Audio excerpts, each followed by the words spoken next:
Ayan, si Buddy Alexander Nunag. Uwi na daw siya. So, per code date siya. Tapos na ano, graduate na siya. Ayan. So, may ano lang ako. Yung kay Buddy Joseph Meikes, no, i-depends lang natin sinabi niya. So, bakit ba yung iba sinasabi is iunat? So, baka ang sinasabi kasi ni Buddy is may obstacle dito sa gilid. Kaya hindi ka pwedeng umunat. No? Papakita natin bakit kailangan mong ibalik sa position mo doon. Oh, Buds, ingat, salamat. So bakit kailangan natin ibalik yung truck sa position pag sumablay tayo doon, no? Pag sumablay tayo doon, babalik natin sa position dito mismo din, no? So sige.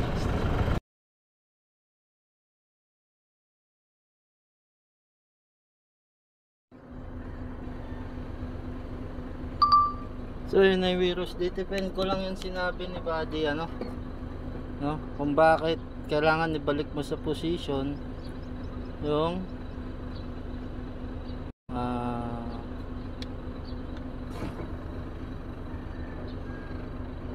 yung trailer. Kasi tingnan nyo, ayan, may obstacle ako dyan, di ba? So pag sumala ka, isasala ako hindi ako makapasok doon, hindi ko pwede siyang iunat. Ano, isasala ko to hindi ko talaga isushoot. So, tingnan mo. Ayan. So, hindi ako makakaunat kasi nga, ayan. So, paano ako unat dito ngayon? Meron nga akong obstacle dito. So, ibabalik mo talaga siya sa position mo, no? Babalik ko. No? So, babalik natin sa position ko kanina. Ayan, yan yung position ko dito kanina. So kita ko na ulit doon, no? Ayan. So tsaka ko ulit pipinahan, no? Ito yung ibig sabihin ni Buddy, bakit kailangan yung ibalik sa position. Kasi nga may obstacle sa gilid. Pero kung wala yung obstacle, iunat mo na, di ba? Tulad nung sinasabi nila Buddy, yung mga nagko-comment.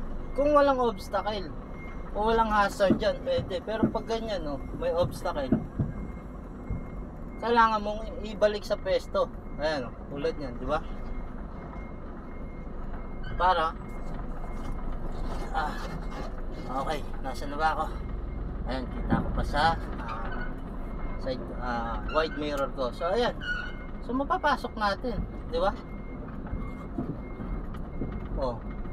Okay, kita niyo na kung bakit kailangan ibalik sa position, no?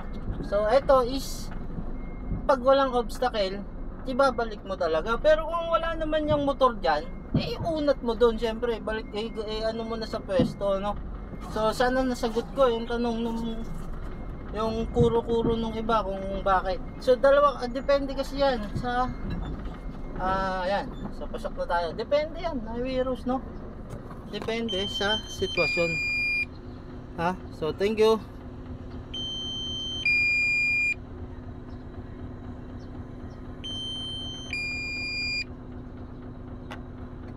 Lobat na siya.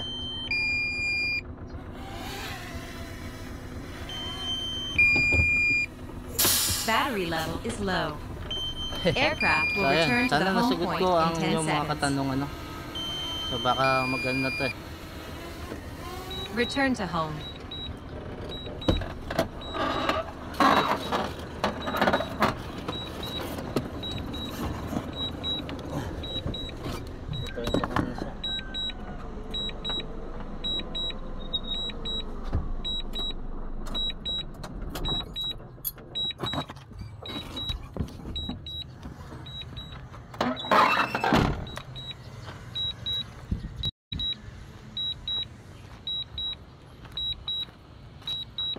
Nagre-return to home na nga ba siya? Nasaan ano ba? Hindi ko na makita yung hero. Ang taas na masyado. Baba.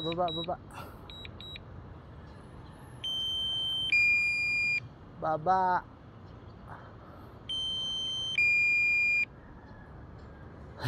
Taas siya na.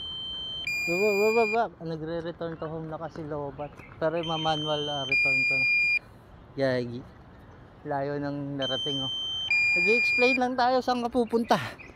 Balik dito. Ayos, Nag-i-explain lang tayo, Saan ka nagpupunta? Layo na, hindi ko na siya makita. Loko tong... Ano? Welcome back. Landing. Ayan. Ano, na-explain ko na highway rules, ha? So, yun lang. Kung may obstacle, siyempre babalik ka sa pesto. Pero kung wala naman yung motor doon, iunat mo, dalhin mo na talaga siya sa pesto, no? So, sana nagkaklaruhan tayo doon, no? Shoutout kay Buddy Joseph Marquez, no? Depende kasi sa sitwasyon yun. Kaya ganun. So, shoutout kay Pinoy Manobela, Hungry Driver, Pinoy Trucker Australia, ano pa ba? Kay Lance Joko, at sa iba pang kay Biyaherong Guardians, no? So, shoutout. Sana explain ko. Grabe yun sa labas. So, lobot na tong drone.